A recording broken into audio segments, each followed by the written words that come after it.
market conditions, and we point out market conditions were very challenging, and so we have to put our results in context of what we are seeing. If I go through the wealth management business, we had a strong performance on all lines in recurring revenues, in NII and in transaction. Particularly, we saw a normalization, I would say, of the transaction line.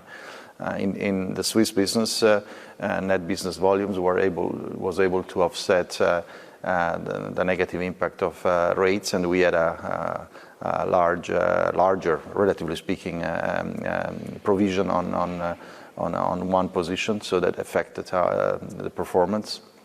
In asset management, we had 3 quarters of consecutive pickup, and the IB, of course, was very challenging. If you look at our business mix, we are basically very skewed towards Europe and Asia, and this is still a market in where the US markets have a big chunk of the pie, so somehow expected.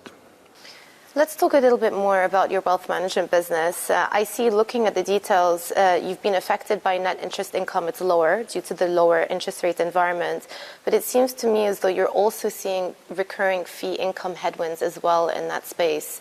Do you think this is something that is structurally going to stay with the business?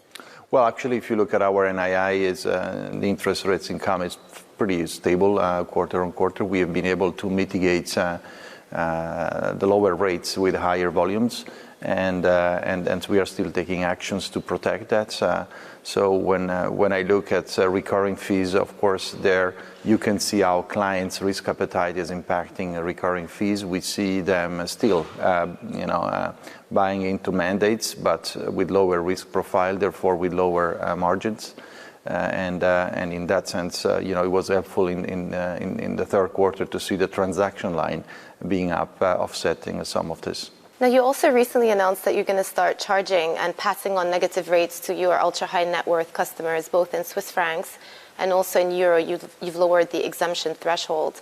Do you worry that this is going to lead to a capital flight out of UBS? No, not really. I guess by now, first of all, we always say that we look at net new money as a very important indicator, but it's not just the only indicator where, we try to look at our growth and our ambitions to also deliver sustainable profitability. So I think that the entire industry is faced with the same challenge on negative rates. So we are unfortunately forced to pass some of this pain.